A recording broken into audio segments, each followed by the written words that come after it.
All right, UPSC aspirants ready for a deep dive into something you're bound to see on your exams, prelims, or mains. Today, we're tackling ISRO's ambitious space docking experiment, SpaDex for short, and why it's got everyone buzzing, especially after that postponement. Yeah, it's a mission with high stakes pushing India to the forefront of space tech, You got that right. If SpaDex is a success, India joins a pretty elite club, because Yeah. only the fourth nation in the world capable of space docking, Yeah. right up there with the US, Russia, and China. But before we get into why that's such a big deal, let's break down what space docking actually is. I think in the simplest terms, imagine two spacecraft out there in orbit, coming together and connecting almost like a carefully orchestrated cosmic ballet. So it's not as simple as just bumping two satellites together and calling it a day. Not quite. It involves incredible precision maneuvering two separate objects in the vastness of space to form a single unified unit. Think of it like connecting modules on the International Space Station, except with the added challenge of doing it remotely hundreds of kilometers above Earth. That's a pretty impressive feat. And ISRO's definition makes it clear that this isn't just for show. There's a very specific purpose behind it. Exactly. ISRO states that docking must serve a particular mission objective, whether it's transferring crew members, sharing resources between spacecraft, or even assembling larger, more complex structures in space. Now that's where SpaDex comes in. It's not just about ticking a box. It's a crucial stepping stone for India's future space endeavors. And this is where it gets really interesting, especially for you UPSC aspirants. SpaDex directly links to two of India's most ambitious future projects. The Bharatiya Antariksha Station, India's own space station, set to launch by 2028, and the Chandrayaan-4 mission, which aims to bring lunar samples back to Earth. Okay, hold on. We're talking about building a space station and bringing back pieces of the moon. Those are some seriously ambitious goals. And you're saying space docking is essential for both. Absolutely. For the Bharatiya Antariksha Station, think about it. You can't launch a fully constructed space station in one go. It'd be like trying to build a house by throwing all the bricks and timber up in the air at once. Instead, you launch separate modules, each with specific functions, and then use space docking to assemble them in orbit. As for Chandrayaan-4, it's like a complex relay race in space. You have a module landing on the moon, collecting samples, and then launching back into lunar orbit. Then another module specifically designed for the return trip to Earth docks with it to transfer those precious samples. Okay, that's pretty mind-blowing. It's amazing to think that India is at the forefront of this kind of technology. So let's get into the nuts and bolts of the SpaDex mission itself. What exactly is ISRO trying to achieve with this experiment? SpaDex has two primary objectives. The first is to demonstrate India's capability to successfully dock and undock two satellites in space. This is a huge technological milestone in itself. But the second objective is even more crucial for the future, paving the way for constructing spacecraft in a modular fashion. Think of it like building with Legos in space. Ah, so it's like perfecting the techniques they'll need for those mega projects, like the space station and Chandrayaan-4. Precisely. And to achieve this, ISRO launched two specially designed satellites, the Chaser, or SDX-L1, and the Target, or SDX-02, back on December 30th, 2024, aboard the reliable PSLV C-60 rocket from Sriharikota.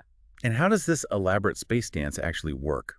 I'm guessing it's a lot more complex than just having the satellites bump into each other. You're absolutely right. It's a carefully choreographed, multi-step process. Imagine this: the two satellites start a significant distance apart. The first phase involves gradually reducing that distance, with planned pauses at specific intervals, first at 225 meters, then 15 meters, and finally a mere 3 meters before the final docking maneuver. Okay, so they get closer and closer, but how do they actually connect at that point? Is there some kind of space glue involved? Nothing quite so dramatic. Both satellites are equipped with specially designed rings that extend outwards. When they're close enough, these wings connect. And then a sophisticated mechanism kicks in to rigidize the connection, ensuring the satellites are securely joined together. So they reach out, grab on, and lock themselves together. Pretty impressive. But the mission doesn't end there, does it? What happens after the docking is complete? That's when the real testing begins. ISRO will be meticulously evaluating how power is shared between the two connected satellites, how they function as a single synchronized unit, and how they respond to commands from a unified control system.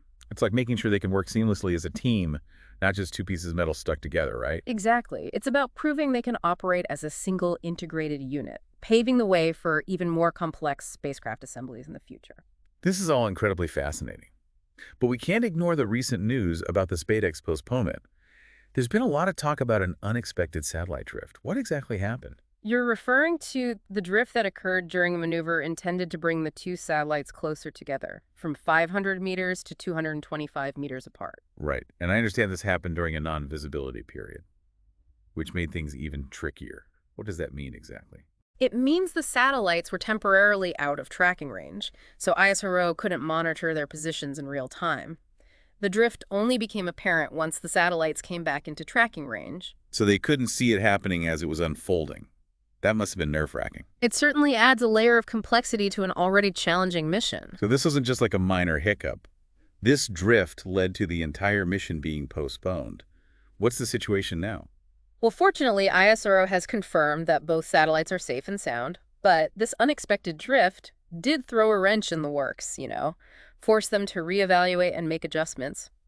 The initial docking, which was scheduled for January 7th, has been pushed back to January 9th to allow for additional ground simulations and analysis. This makes sense. Better to be safe than sorry when you're dealing with something as complex and delicate as space docking. But even with this setback, the potential of this technology is huge. It's not just about SpaDex itself, it's what it represents for India's future in space. Yeah, you're absolutely right. Mastering space docking opens up a whole new realm of possibilities. Remember those ambitious projects we talked about? The Polity Antariksha Station and Chandrayaan-4. Successful docking is fundamental to both of them. Okay, let's break that down further.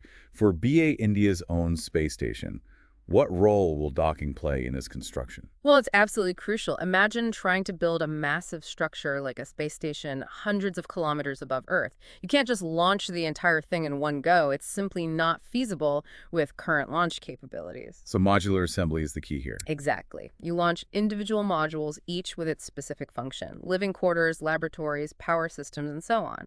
Then you use space docking to connect them piece by piece, like a giant jigsaw puzzle in orbit, to create the complete space station. So SpaDex is essentially a dress rehearsal for constructing BAS in space. That's a great way to put it. And it's not just about the initial construction. Docking technology also enables future upgrades, repairs, and even potential collaboration with other countries.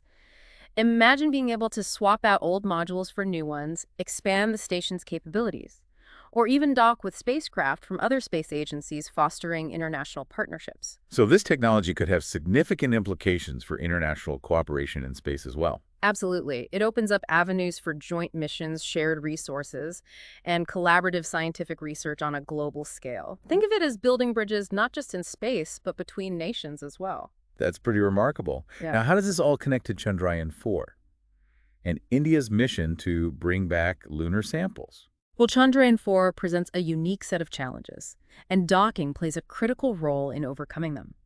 Imagine this. You have a lander that touches down on the moon, collects samples, and then launches back up into lunar orbit. But this lander isn't designed for the long journey back to Earth. That's where the docking comes in. A separate module equipped for the return trip will be waiting in lunar orbit.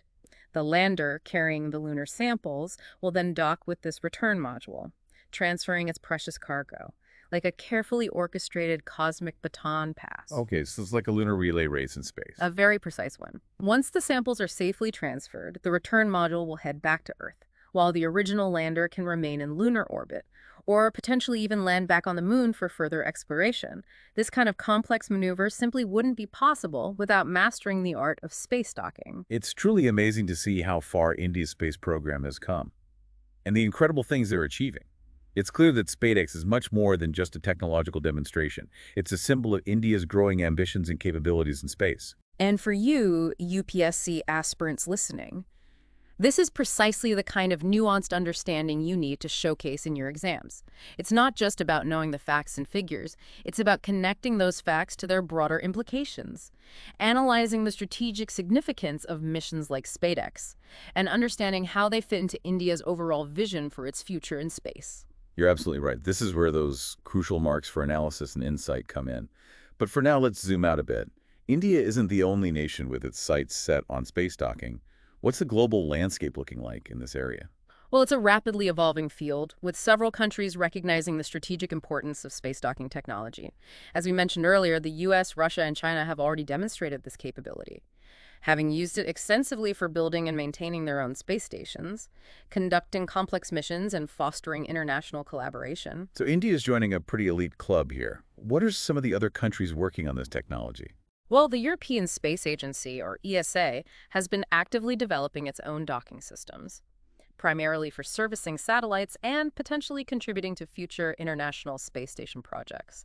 Japan, with its expertise in robotics and automation, is also making significant strides in this area, focusing on autonomous docking systems for both manned and unmanned missions. It seems like space docking is becoming increasingly crucial for any nation with serious space ambitions. Precisely. It's a foundational technology that underpins many of the more complex and ambitious missions being planned for the future, whether it's building lunar bases, assembling large-scale space telescopes, or even establishing a permanent human presence on Mars. Speaking of future possibilities, let's shift our focus there. You've touched upon the importance of SpaDex for upcoming missions like BAS and Chandrayaan-4. But what other potential applications do you see for this technology in the years to come, both for India and on a global scale? Well, that's where things get really exciting, especially for those of you with a passion for space exploration. We're just scratching the surface of what space docking can enable. Think about it. This technology allows us to assemble structures far larger and more complex than anything we can launch from Earth in one piece. So we're talking about taking construction to a whole new level, a cosmic level. Exactly. Imagine building massive solar power stations in space, beaming clean energy back to Earth, or constructing space telescopes so large and powerful that they could peer into the farthest reaches of the universe, unlocking secrets we can only dream of today. Those are some pretty incredible possibilities. And for India specifically, what kind of doors does mastering this technology open? Well, the potential for India is immense. SpadeX is a vital step towards realizing ISRO's long-term goals, like establishing a permanent space station, venturing further into our solar system with interplanetary missions, and even, dare I say, contributing to future international efforts to establish a human presence on Mars. Now that's what I call ambitious. But it's not just about pushing the boundaries of exploration, is it? There are also practical, down-to-earth benefits to consider. Absolutely. Space docking could revolutionize satellite servicing and repair.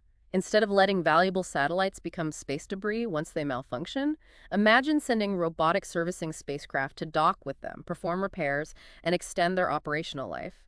This would be a game changer for industries reliant on satellite technology, from communication and navigation to Earth observation and scientific research. It seems like we're on the cusp of a new era in space exploration, and India is right there at the forefront, ready to play a key role. And for you, UPSC aspirants, remember this is all highly relevant for your exams. The examiners want to see that you're not just memorizing facts, but that you understand the significance of these developments, their impact on India's position in the global space race, and their potential to shape the future. So this isn't just about science and technology. It's also about geopolitics, economics, and international relations. It's about understanding how India is leveraging its space program to advance its national interests and contribute to global scientific progress. Precisely. And don't forget the ethical and societal implications of space exploration, which are becoming increasingly relevant. As we venture further into space, questions about responsible use of resources, environmental protection, and international cooperation become paramount. It seems like the future of space exploration is as much about cooperation as it is about competition. Exactly. And India, with its long-standing commitment to peaceful uses of space, is well positioned to be a leader in fostering collaboration and ensuring that space remains a domain for the benefit of all humankind. We'll have to say this has been an incredibly insightful deep dive into India's space ambitions and the transformative potential of space docking technology. It's been a pleasure sharing these insights with you, and hopefully we've given you plenty to ponder as you prepare for your UPSC exams. And for all of you listening, remember, space exploration is a journey we're all on together. So keep those minds curious.